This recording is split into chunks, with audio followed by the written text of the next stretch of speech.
Hi guys, dito tayo ngayon sa park na nanghalian. Medyo tinanghali na naglakad kaya diretso na ng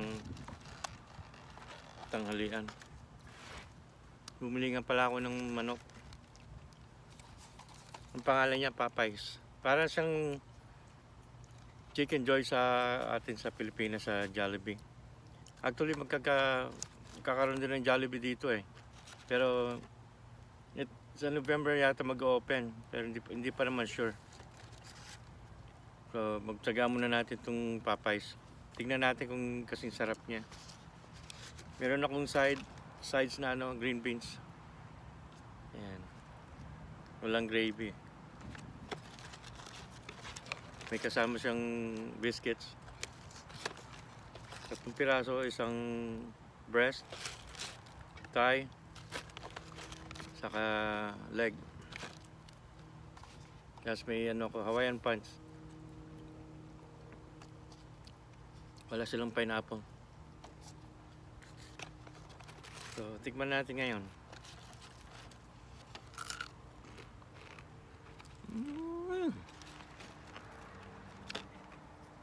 Malasa siya.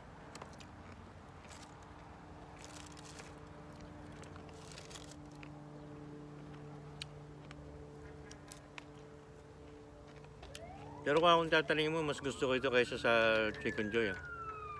Ito kasi ibang lasa niya. Malinamnam talaga. Pareho rin sila ng Chicken Joy malutong.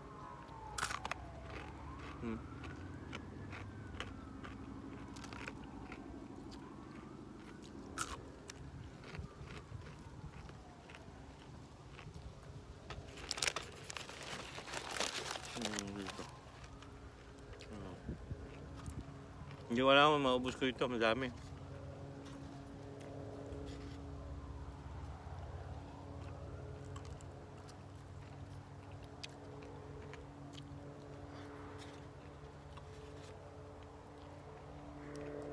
Hindi ko alam kung anong unahin ko. Unahin ko na lang itong leg.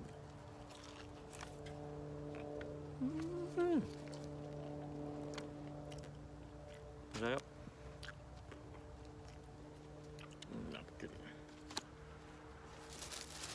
Ang ganda ng panahon ngayon. Walang kaaraw-araw. Hindi ka guys dyan ngayon sa Pilipinas. Walang ko parating ng bagyo. Danda ng bagyo dun sa lugar namin sa Tarlac. Hopefully okay sila dun. Sana lumihis. Walang tamaan. Lalo ngayon maraming problema. May COVID na dadalan yung Kinta, yung bagyo na Kinta. Hopefully lumihis naman.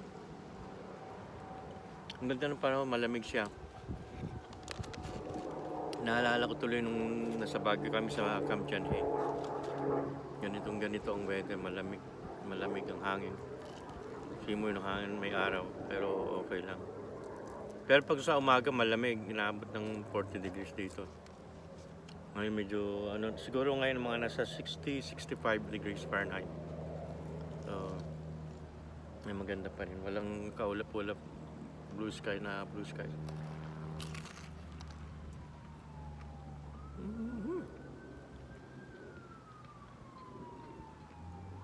Sayang lang walang gravy.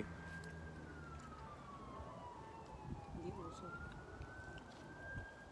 Meron yata lang gravy pero pag nag-order ka ng mashed potato.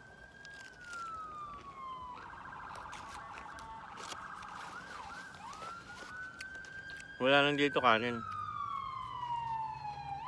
Kapag nag-open na yung Jollibee. Pero nagre-reduce din naman kasi ako kaya hindi muna ako makain ng kanin ngayon kahit sa bahay. Dapat ngayon hindi ako makain kasi nakakatikim ako ng manok.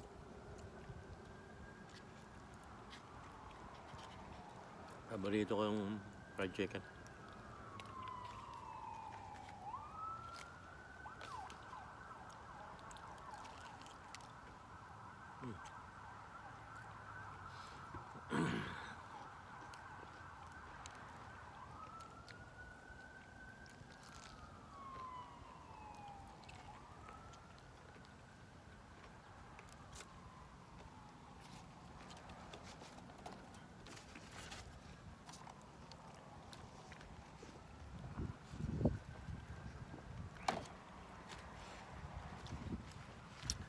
Mason, sabi nga sa Ilocano. Hindi Mason. Yung mga naglalakad.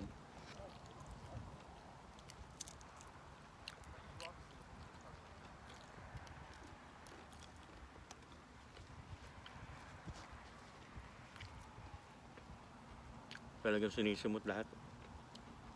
Kaya nga.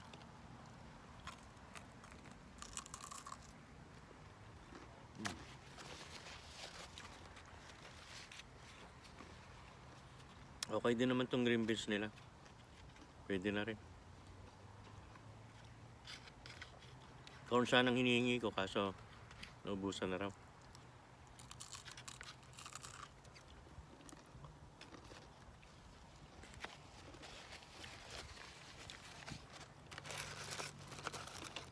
Yung Jollibe rito dapat last year pa nagbukas, June 2019.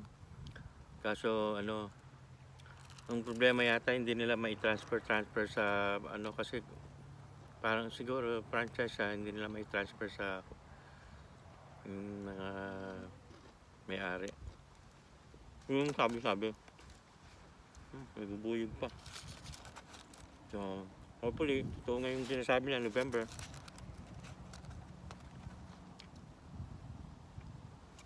Gusto nga sana mag-apply, nag-hiring sila ngayon kaso mababang pasweldo. $10.75 per hour.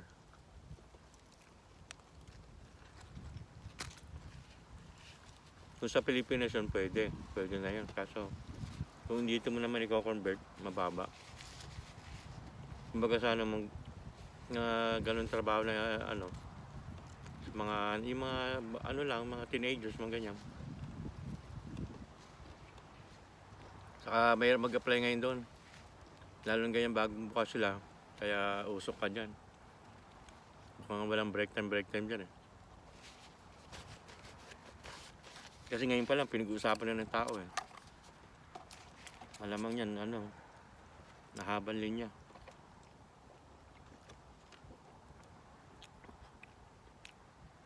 Garap nito, Hawaiian Punch. Pwede nang pantapon sa pineapple juice.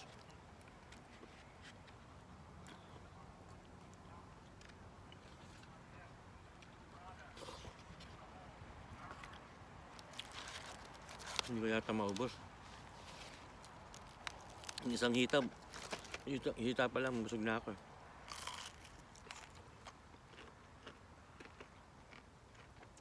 Bagong luto siguro kaya crunchy.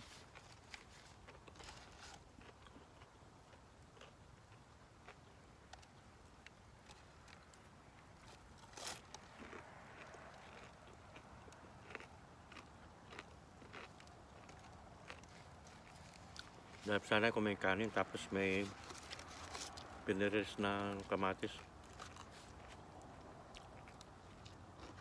Tapos ako sa sabaw ng green beans.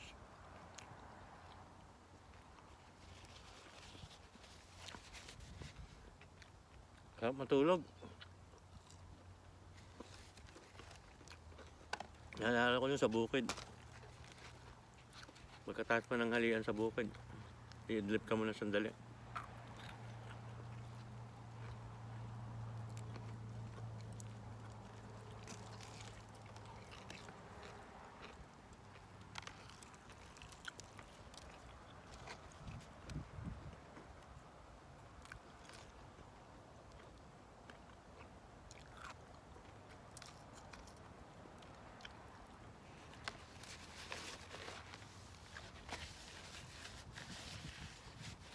Sarap ngayon mag-barbecue yung ganitong panahon.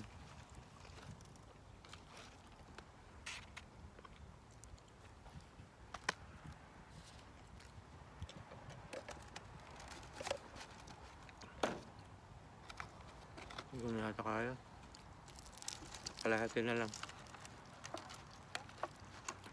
Malalaki na naman kasi yung ito laki Ulam na lang maming gabi.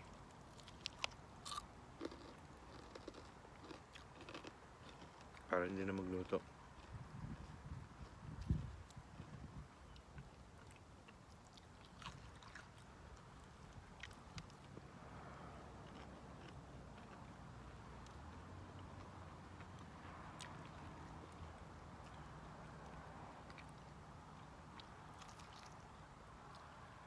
Kain ko yung buto.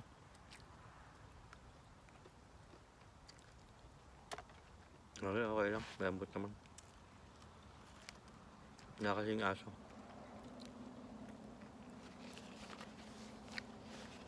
Kumakain kasi sa bahay yung aso nakatanghod lagi.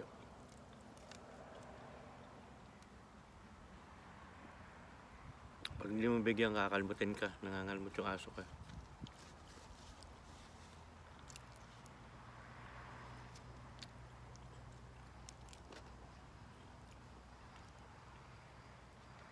Okay na siya. Hanggang wala pa yung Jollibee. Kasi pag pumunta kami sa Jollibee dito malayo. Sa Houston pa. Houston, Texas. Mga 3 hours drive.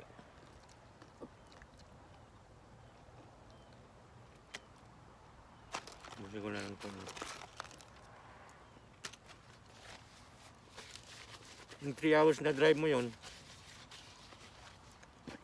tumatakbo ka ng mga 80 to 90 miles per hour pa yun ha. Walang traffic yun.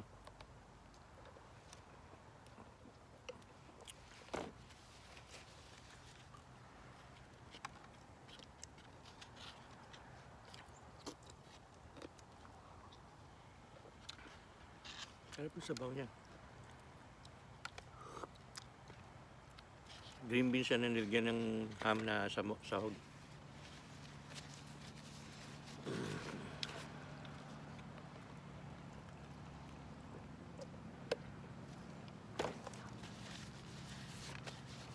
Okay. Pagkain na lang ito mamayang dinner.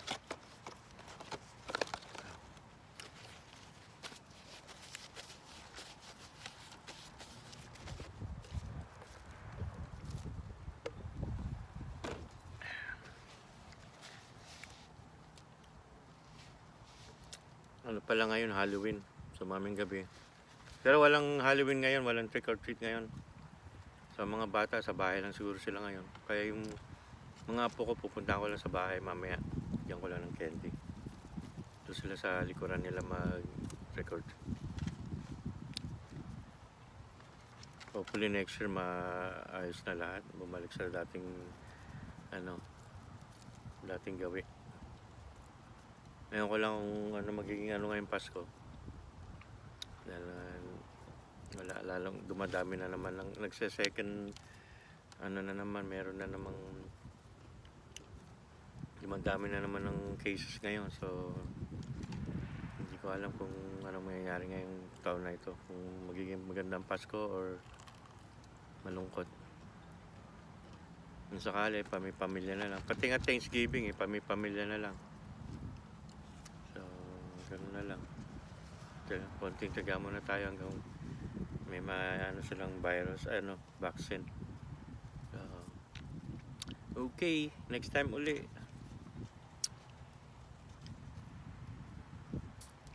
Bye muna.